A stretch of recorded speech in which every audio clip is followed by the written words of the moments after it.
Antes de poder entrar al tema del milenio, vamos una vez más a ofrecer este curso bíblico que está disponible y es totalmente gratis para todos aquellos que lo desean. 15 capítulos que sin duda te van a ayudar mucho en la comprensión de la palabra de Dios. Lo que tienes que hacer es solicitarlo a nuestro WhatsApp, más 5512 9810 1460, o ingresar a nuestro sitio web estudielabiblia.com. Solicítalo, es totalmente gratis. Muy bien, vamos a hablar acerca de el milenio. Vamos a abrir la Biblia y antes de abrir la Biblia vamos a pedir la dirección de Dios. Oramos. Querido Dios, estamos una vez más con felicidad, con alegría para poder abrir tu palabra. No queremos solo leerla, queremos estudiarla. Queremos escudriñarla. Eso significa poder escarbar hasta encontrar el tesoro. Queremos soñar con aquellas promesas que pronto serán una realidad. Y hoy queremos que aquella esperanza pueda brillar en nuestro corazón, oscurecido por las sombras del pecado, por las sombras del dolor, de la tristeza, por las circunstancias difíciles que podemos pasar. Y hoy queremos recordar una vez más que en tu palabra hay lindas promesas de que todo esto pasará, tendrá un final y ese final ya está descrito en tu palabra. Danos tu bendición para poder comprenderla. Ilumínanos en el nombre de Jesús. Amén. Hoy hablaremos sobre el milenio. Saben que el milenio es uno de los temas poco hablados. Y justamente porque presenta por lo menos 3 verdades interesantes en el milenio. La primera verdad es que el milenio es un periodo de tiempo real que lo describe la Biblia. ¿Y dónde está descrito el milenio? Está en Apocalipsis capítulo 20. Lo primero que debemos entender es por qué el milenio es literal cuando está escrito en Apocalipsis, que en su mayoría este libro, por ser profético, es simbólico. ¿Cómo yo puedo creer que el milenio es literal si Apocalipsis es un libro simbólico? No el 100%, pero hay un 90% de simbolismos. Y eso es lo que tiene la profecía, ¿no? La profecía hace que la verdad pueda ser encubierta para que solamente aquellos que se sumergen en la palabra puedan entenderla. Jesús mismo hacía eso con las parábolas. Los discípulos un día le preguntaron, ¿por qué hablas en parábolas? Y Jesús dijo, para aquellos que viendo no vean y escuchando no entiendan. ¿Qué significaba eso? Aunque era tan claro para aquel que tenía disposición de entender, era tan oscuro y velado para aquel que tenía el corazón cerrado. Las profecías fueron escritas en símbolos por lo menos por 3 razones. La primera razón es para que el texto pueda ser preservado, porque gran parte de las profecías ya apuntaban a la realidad del tiempo en que estaban viviendo los emperadores y bajo el Imperio Romano, obviamente, cuando Juan escribe el libro de Apocalipsis. Si este texto hubiese llegado a manos del emperador o de su séquito o sus colaboradores, ese texto no hubiese avanzado, hubiese sido destruido. Pero como no entendían nada, estaba bajo símbolos, pues era un texto más para ellos. La segunda razón justamente es para que todo cristiano pueda sumergirse en el estudio de la profecía. Para entender la profecía hay que entenderlo en un contexto de toda la Biblia. No se puede entender la profecía solamente tomando el versículo, porque la profecía tiene símbolos y los símbolos son descifrados en toda la Biblia. Y la última razón es que las profecías nos muestran un futuro y ese futuro, para poder entenderlo, obviamente tiene no enigmas, sino algunas llaves, y esas llaves lo encontramos ya sea en el mismo texto o ya sea en toda la palabra de Dios. Ahora, en el libro de Apocalipsis encontramos muchos símbolos. Encontramos que la iglesia es representada por una mujer, que Jesús es representado en Apocalipsis por 28 títulos. Jesús es el buen pastor, Jesús es la luz, Jesús es el novio, Jesús es el esposo, Jesús es el león de la tribu de Judá, Jesús es Miguel, Jesús es O sea, Jesús aparece con títulos diferentes. ¿Cómo aparece Satanás? No aparece como Satanás directamente, aparece como dragón. ¿Cómo aparecen los poderes antagónicos, los poderes que se levantan contra el pueblo de Dios? Como bestias. ¿Cómo aparecen los reinos? Como cuernos. ¿Cómo aparece? O sea, todo tiene un simbolismo. ¿Cómo aparece la gente? No aparece como personas, aparece como mar. Ahora, como Apocalipsis está lleno de simbolismos, es posible que todo querramos interpretarlo bajo símbolo. Sin embargo, el milenio no es simbólico. ¿Y por qué no es simbólico? Vamos al versículo 4 y al versículo 5. Primero, para descifrar por qué el milenio es un periodo literal y no simbólico. Apocalipsis capítulo 20, versículo 4. Dice así: y vi tronos, se sentaron sobre ellos los que recibieron facultad de juzgar, y vi las almas de los decapitados por causa del testimonio de Jesús y por la palabra de Dios, los que no habían adorado a la bestia ni a su imagen, y no recibieron la marca en sus frentes ni en sus manos, y vivieron y reinaron con Cristo 1000 años. Muy bien. ¿Qué sucede aquí? Versículo 5. Pero los otros muertos no volvieron a vivir hasta que se cumplieron 1000 años. Esta es la primera resurrección. ¿Por qué el milenio es un periodo literal? Porque aparece en medio de dos eventos literales. ¿Cuáles son los dos eventos literales? La primera resurrección y la segunda resurrección. Los otros muertos no volvieron a vivir hasta que se cumplieron 1000 años. Entonces, ¿la primera resurrección fue simbólica o fue literal? Literal. Nadie nace o nadie resucita de manera simbólica. La resurrección va a ser literal. La segunda resurrección es un acto literal. Entonces, como el evento de comienzo y el evento de final son eventos literales, el evento de en medio que une aquellas dos resurrecciones también es literal. Entonces, el milenio es un periodo literal de 1000 años. Y existen por lo menos 3 ideas sobre el milenio. En el transcurso del tiempo se fueron desarrollando. Primero es el postmilenialismo, que dice que la segunda venida ocurre después de los 1000 años literales. Esta es una idea un poco extraña porque se piensa que el milenio es un periodo de paz, de prosperidad, de progreso y de perfección. Hay muchas personas que piensan así. Ahora va a venir un tiempo de paz, un tiempo de tranquilidad, un tiempo de acuerdos, entonces vamos a vivir un periodo de 1000 años y después de eso va a venir Cristo, porque el milenio se va a vivir antes de la venida de Cristo. Ese es un pensamiento. Un segundo pensamiento es el amilenialismo. Esto apareció con Agustín y él decía que el milenio presenta el periodo entre la primera y la segunda venida de Cristo. O sea, para San Agustín era entre la primera venida de Jesús y la segunda venida de Jesús, a ese periodo decía que se le llama milenio. Solo que hoy ya esa idea que está casi descartada, pero existió. Y allí dice, porque Satanás fue atado en la cruz y su actividad fue reducida, es un periodo simbólico del reinado de la iglesia sobre la tierra. Poquísimas personas son los que aún creen en esto. Y allí viene el premilenialismo. Premilenialismo dice que la segunda venida ocurre antes del milenio. Entonces, ¿cuáles son los eventos? Las cosas de aquí en adelante no mejoran, las cosas se empeoran.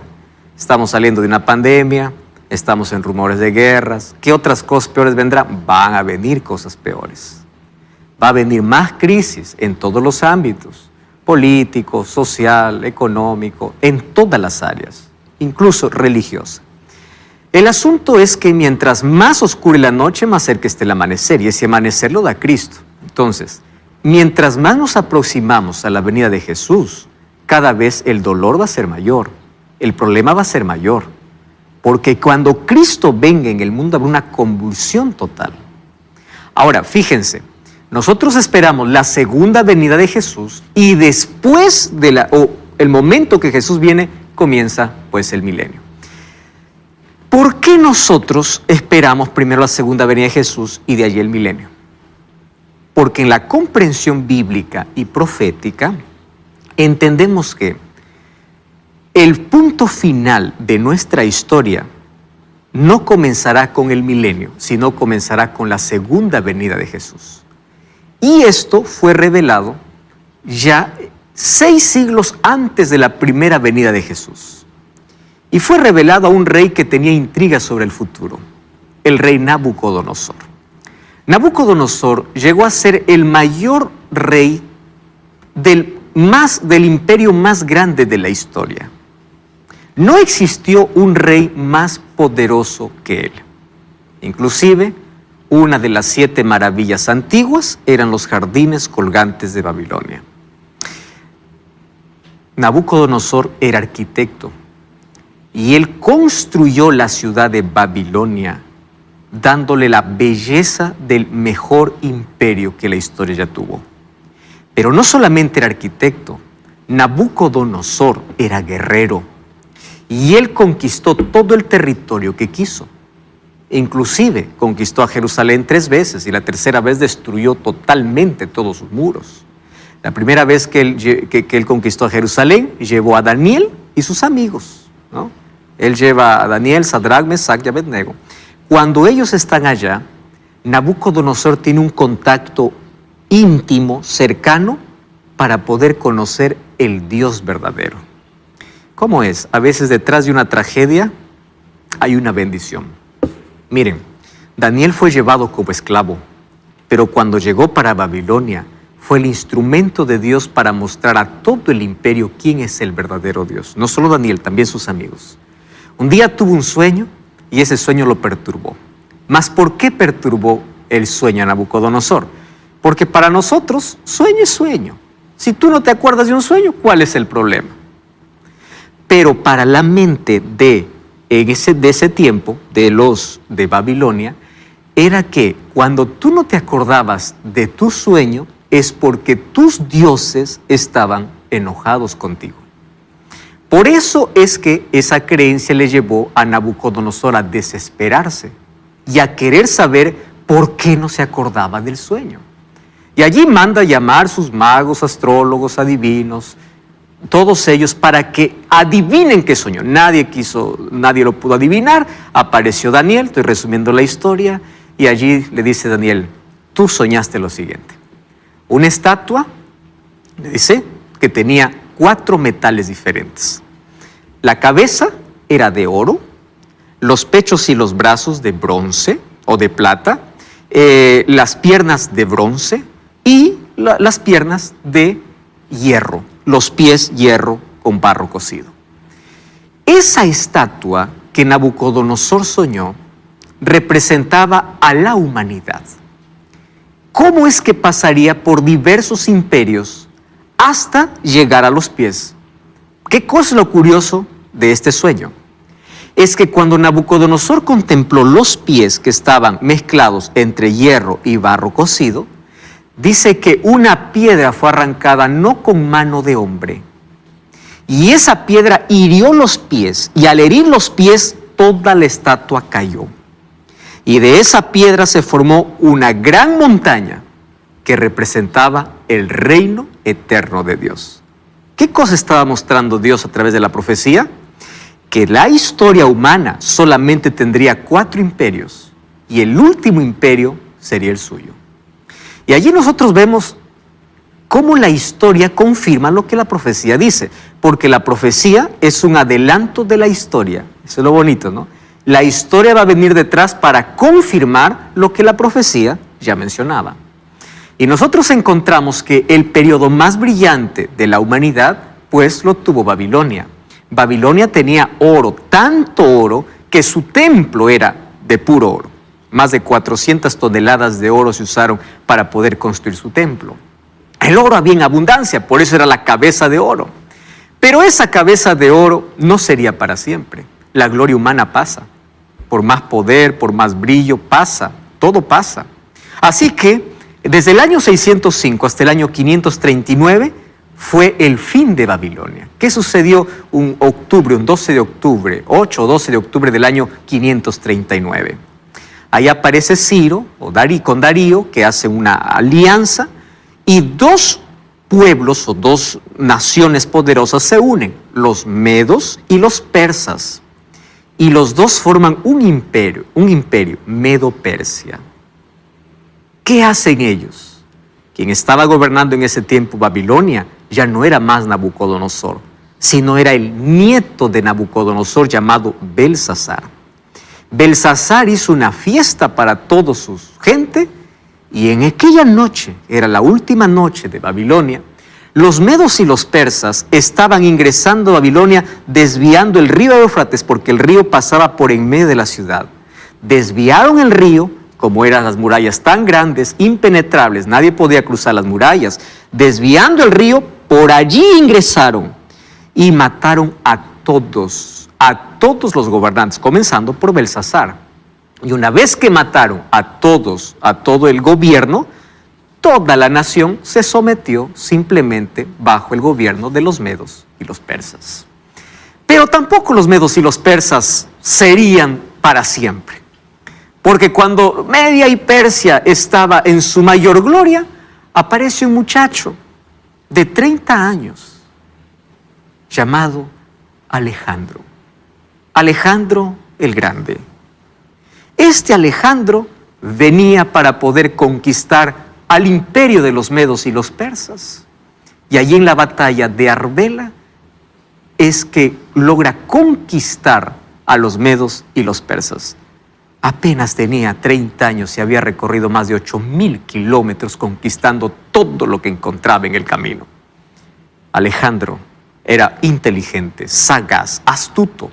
Él nunca prometió nada a sus soldados. Solamente le dijo: yo te prometo guerra y sangre. Si tú quieres, ven conmigo.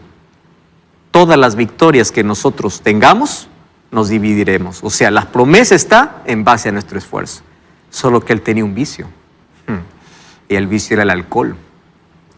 Y ustedes saben que un día él se propuso y dijo: voy a beber una copa de vino por cada ciudad conquistada.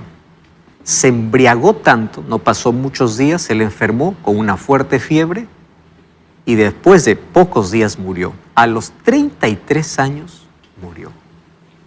¿Y qué sucedió cuando él murió? ¿El imperio quedó en manos de quién? El imperio quedó en manos de sus 4 generales. Ahí encontramos a Seleuco, encontramos a Ptolomeo, encontramos a Lisímaco. Esos 4 generales comienzan a pelearse por el imperio que fue conquistado primero por Alejandro. Y así el imperio fue debilitándose hasta que llegó el año 168. Y en el año 168 vino el imperio más cruel de la historia. ¿Qué imperio? Romano. Y en la batalla de Pydna, ellos ganan, vencen a los griegos. Aunque los griegos hasta ahora todavía tienen una influencia, ¿no? La filosofía griega dominó literalmente el mundo. Y de allí aparecieron los grandes filósofos. La filosofía griega hasta hoy tiene es la base de muchas universidades, de muchas materias, en fin. Ahora fíjense, en el año 168 comienza el imperio más cruel, romano, con los Césares, con los emperadores. Más cruel. En la Biblia luego será representado por una bestia terrible. ¿Y es representado por qué? Por el hierro, dureza, firmeza. Eran crueles. Bajo el imperio romano, Cristo nació y murió. Los romanos eran crueles para castigar. Ellos se copiaron de los asirios la crucifixión. Para ellos crucificar, la crucifixión de Jesús era un acto más, porque no era la primera. Ellos crucificaban todos los días. Así que los soldados que crucificaban, ellos estaban acostumbrados a hacer eso. Cadáveres habían por todo lado. Todo aquel que se rebelaba contra el imperio, todo aquel que hablaba mal en contra del emperador, era muerto, era aniquilado. Solo que tampoco ese imperio, por más fuerte que sea, iba a durar para siempre. Valeria. Pastor, ¿por qué Jesús fue clavado con clavos y los otros no? Yo vi, he visto documentales y demás, que las otras crucificaciones, no me sale la palabra. Crucificación. Eso. No, solamente se los ataban, no se los clavaba. Porque es que había varias maneras en sí de poder causar el martirio. La idea de la crucifixión era hacer que la persona no pueda morir instantáneamente, sino que pueda morir lentamente, con dolor, y nadie podría ayudarlo. Las personas crucificadas podrían estar incluso semanas colgados con vida, bajo la inclemencia del sol del día y del frío en la noche. Llegaba un momento en que ellos clamaban para que los soldados le maten, pero no lo podían matar. Pero en cambio Jesús murió en 6 horas. ¿Por qué razón? Ningún hueso fue quebrado. Antes quebraban los huesos para que muera más rápido, todo ese dolor. La idea de la crucifixión era causar el mayor dolor posible. Nosotros no tenemos un registro exacto de cómo fueron crucificados los 3. Lo que sí sabemos es que la crucifixión fue real y fue traspasado. ¿Correcto? Muy bien. El mayor imperio, o el imperio más cruel, dijimos que era Roma. Pero este imperio fue desde el año 168 a.C. hasta el año 476 después de Cristo. ¿Qué sucede? A partir del año 350, el imperio romano comienza a debilitarse. Constantino comete un error: llevar la sede del imperio a una ciudad al cual él llama Constantinopla. Y a partir de allí comienza a debilitarse el imperio. Aparecen otros emperadores, obviamente. Y en el año 476 estaba como emperador Rómulo Augusto.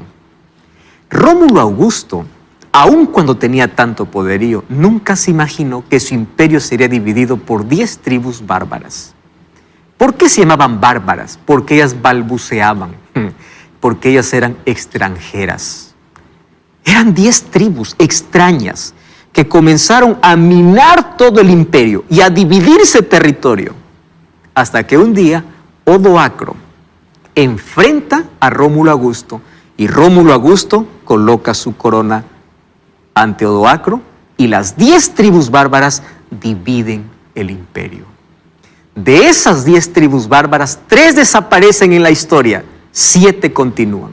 De allí, ¿qué cosa nace? Europa, Francia, Alemania, España, Portugal, todo nace de ahí, Suiza, todo nace de esa división del Imperio Romano. Después subieron todos los intentos para que se levante un nuevo imperio. Carlos Magno, Napoleón Bonaparte, cuando estaban a punto de lograrlo, morían. ¿Por qué?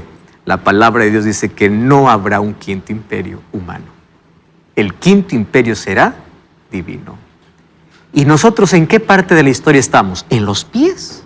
Porque los pies, al decir que tiene hierro con barro cocido, ¿saben lo que está diciendo? Que hay naciones fuertes y débiles. Estamos en el final. ¿Qué cosa estamos esperando? Solo que la piedra pueda caer. Ahora, solo que Roma dejó de existir como la parte imperial. Pero después de Roma apareció un poder que salía de Roma y se sentó en el trono del César. Solo que ya no sería solo político, sería político religioso. Y eso está en la profecía. Cuando el emperador desapareció de escena, el obispo de Roma se sentó en el trono de César. ¿Y saben qué título se colocó? El mismo título del emperador. ¿Cuál era el título del emperador?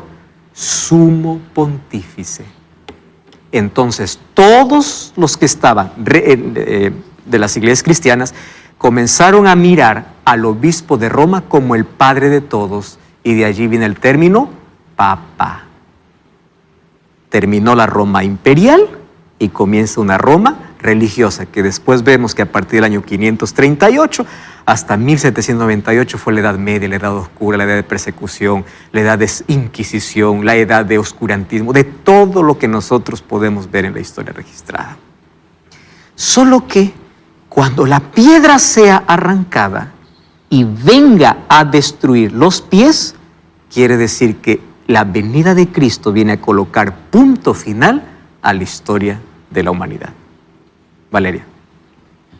O sea que a partir del año 476 se dividen en los imperios. Reinos que ahora existen hasta el día de hoy, que bueno, Inglaterra, España. O como países, ya no más como imperio. Exacto. Sí, pero llega son países, pero como siguen teniendo corona, digamos, siguen teniendo, son, ¿cómo se llama? Tienen todavía un gobierno con el rey y la reina. Como... Sí, pero eso no significa que es imperio. Son países. Son países. Un imperio abarcaba todo un territorio enorme para poder someterlos. En cambio, ahora el país se somete solamente a su gobierno. Entendí. ¿Y por qué ellos se creen que el poder de la familia que tiene se las da a Dios? Porque es algo así como el pensamiento de... Y claro, es que todos los emperadores creían ser hijos de los dioses. Por eso es que ellos incluso se consideraban divinos. Bien. Esa es la razón. Vamos a una brevísima pausa, no cambies el canal y estamos de regreso. Este video fácil.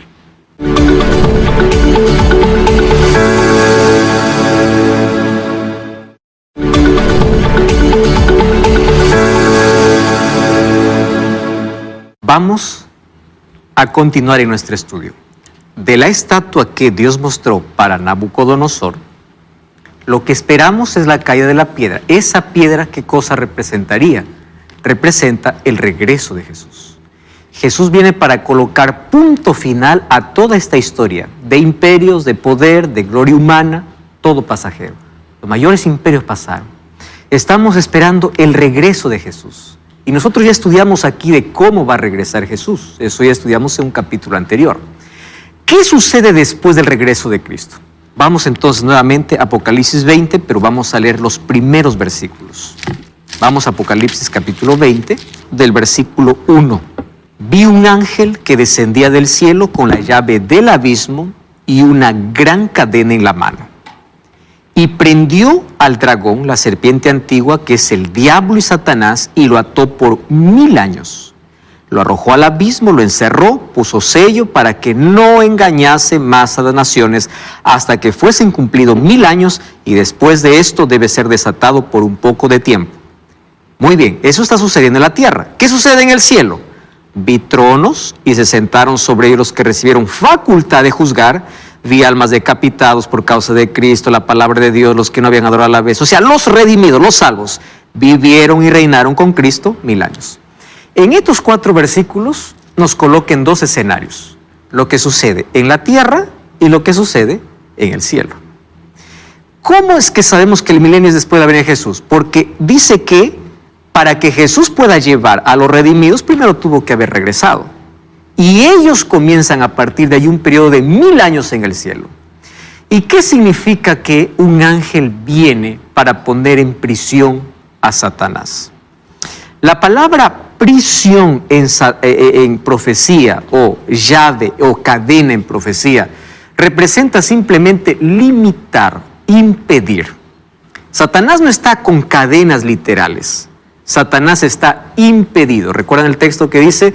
Y no podía engañar más. O sea, las cadenas son circunstanciales. ¿Por qué circunstanciales? No se trata de cadenas literales, sino que él ya no puede más ejercer su actividad. ¿Cuál es su actividad? Engañar. Pero ya no puede engañar. ¿Y por qué no puede engañar? Porque seres humanos ya no hay. Los salvos han ido al cielo. Los perdidos quedaron muertos hasta después de 1000 años. ¿Quién queda solo? Satanás y sus ángeles. Solos, completamente. No hay más un ser humano. Ahora vamos a ver qué cosa ocurre durante esos 1000 años. Entonces, ¿cuándo inicia? Cuando Jesús regresa. Cuando Jesús regresa, resucitan los salvos. Ascienden los salvos al cielo, dice 1 Tesalonicenses 4:17. Los impíos que no van al cielo son muertos por el resplandor de la venida de Cristo. Satanás es tomado prisionero, es decir, no puede más engañar, y la tierra queda desolada. Miren lo que dice Jeremías 4:23. Miré a la tierra y he aquí que estaba asolada y vacía. A los cielos no había luz. Miré a los montes, temblaban. Los collados fueron destruidos. Miré y no había hombre, y todas las aves del cielo se habían ido. Miré y he aquí el campo fértil era un desierto. Todas sus ciudades eran asoladas delante de Jehová, delante del ardor de su ira. La palabra ardor de su ira está hablando justamente del momento cuando Jesús viene para colocar punto final a la historia humana. ¿Qué sucede a partir de allí? La tierra queda asolada y vacía. No queda absolutamente nada.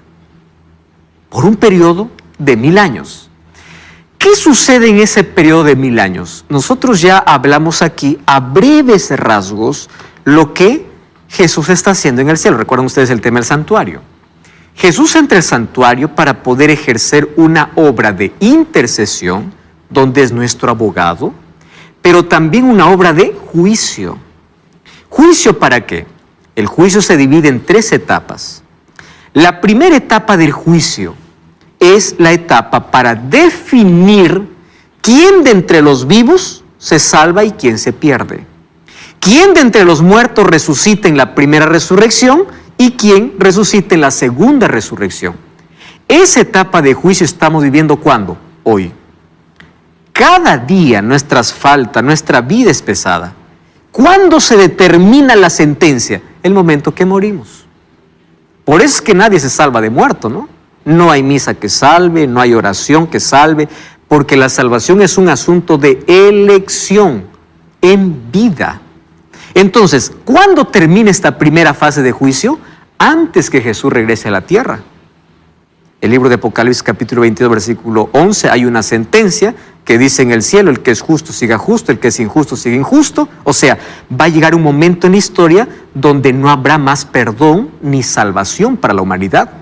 Eso se llama el fin de la gracia o la puerta cerrada. ¿Ustedes recuerdan la parábola de las 10 vírgenes? Mientras unos iban, la puerta se cerró. Esa puerta cerrada significa que en algún momento de la historia no va a haber más perdón ni salvación. Cuando el Espíritu Santo que convence de pecado sea retirado de la tierra, ningún ser humano más se puede arrepentir. Porque el arrepentimiento no es por palabras, no es por mensajes, no es por acción humana. El arrepentimiento es la acción del Espíritu Santo. Entonces, ¿cuándo sucederá eso? No sabemos. Lo único que sabemos según el libro de Apocalipsis es que cuando Cristo termine su labor de intercesión y determinación de juicio en su primera fase en el cielo, 7 plagas caerán sobre la tierra.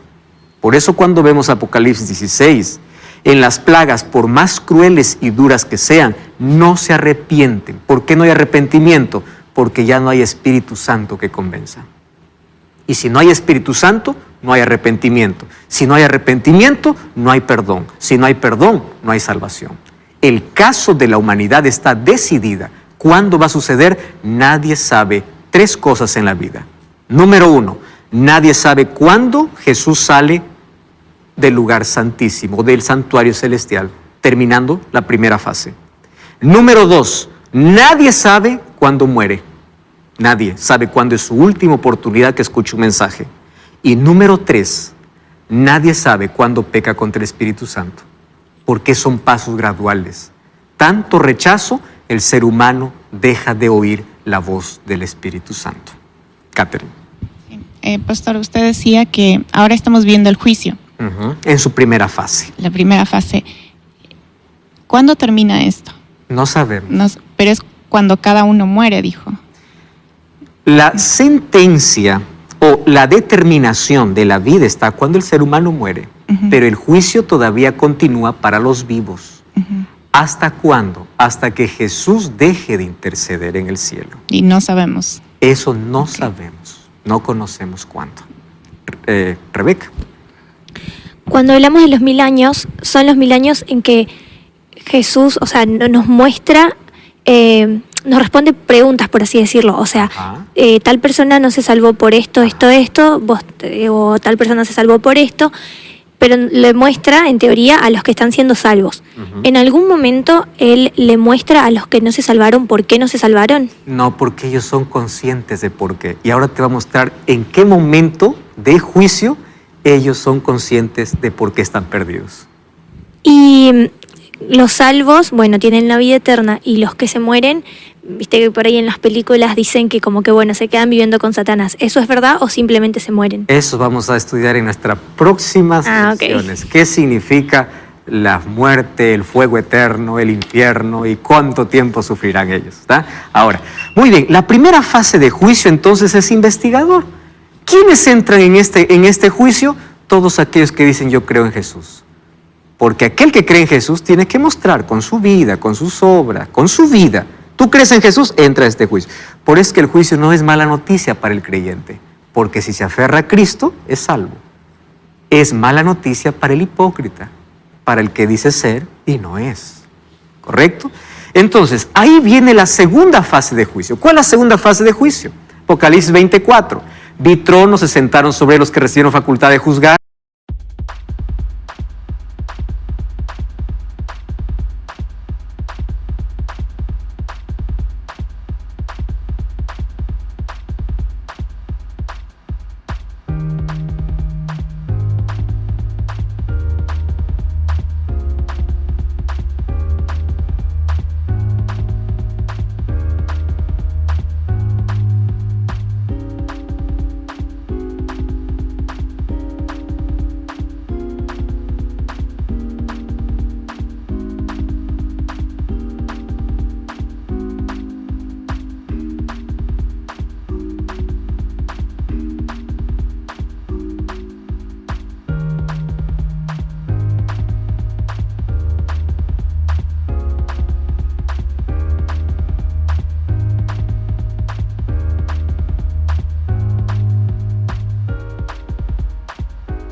Almas de los decapitados por causa del testimonio de Jesús y la palabra de Dios, los que no habían adorado. O sea, ¿qué está diciendo?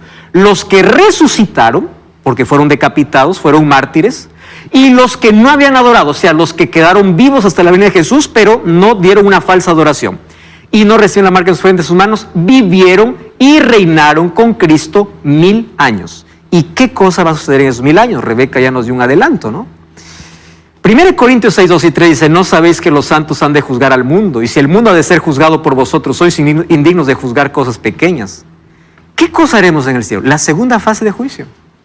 Solo que la segunda fase de juicio no es para determinar la salvación. La segunda fase de juicio se llama el juicio de comprobación. ¿Por qué comprobación? En ese juicio solo se comprueba la justicia de Dios. Presten atención.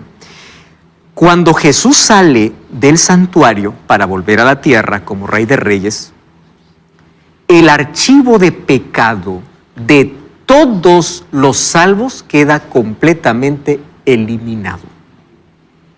Pero el archivo de pecados de todos los que se perdieron queda como evidencia para este juicio. ¿Cuál será la mayor sorpresa en el cielo? Personas que yo esperaba ver no están. Y personas que yo nunca imaginé están. Y uno puede dudar. Y Dios no permitirá que la eternidad comience con ningún rastro de duda. Nadie puede dudar de la gracia, la misericordia y la justicia de Dios. Entonces yo pregunto, Señor, ¿por qué fulano de tal no está? Si era tan bueno, tan donador, tan honesto. Él nunca mintió, él nunca traicionó. Nunca, pero siempre me rechazó. Ven, te muestro las oportunidades que yo le di y nunca aceptó. ¿Recuerdan lo que les dije? El cielo estará lleno de grandes pecadores arrepentidos y el lago de fuego de pequeños pecadores que despreciaron la gracia de Jesús. ¿Por qué razón? Porque al cielo no se llega por méritos humanos.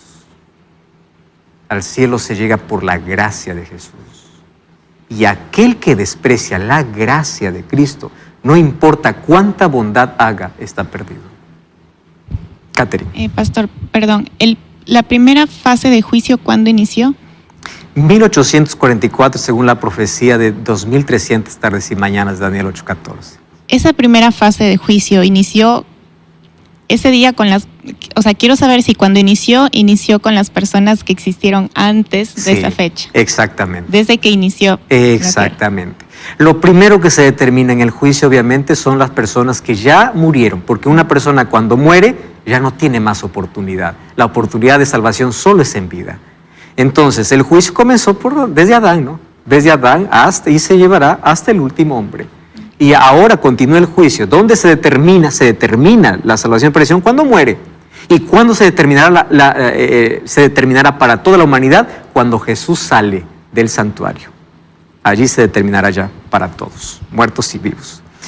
Muy bien, entonces en estos 1000 años en el cielo se responderán preguntas. ¿Qué tipo de preguntas? ¿Por qué? Y no solamente estos porqués, ¿no? Ahí está, ¿por qué, Señor, esta tragedia? ¿Por qué no apareciste? ¿Por qué no interviniste? ¿Por qué me sentí solo? ¿Por qué? Ustedes saben que la Biblia no responde cada por qué de lo que nos pasa. La Biblia nos enseña a confiar en cada pregunta que tengamos. Porque las respuestas para cada cosa que encontramos en la vida, la responderá solo Cristo cuando lleguemos allá. Rebeca. ¿Qué va a pasar con el tema sentimientos, digamos? Porque, por ejemplo,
si yo me salvo y un ser querido mío no se salva, yo voy a sentir dolor, pero se supone que en el cielo no va a existir el dolor.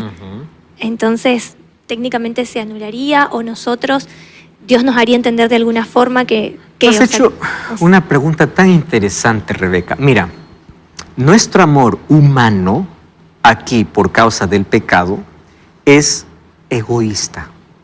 Aunque no queramos reconocerlo, lo es. Si tú tienes un pedazo de pan y tienes tu hermano hambriento y un extraño hambriento, tú solamente le das a tu hermano, el extraño que importa, porque es tu hermano. ¿Qué cosa te liga? Un sentimiento. Pero si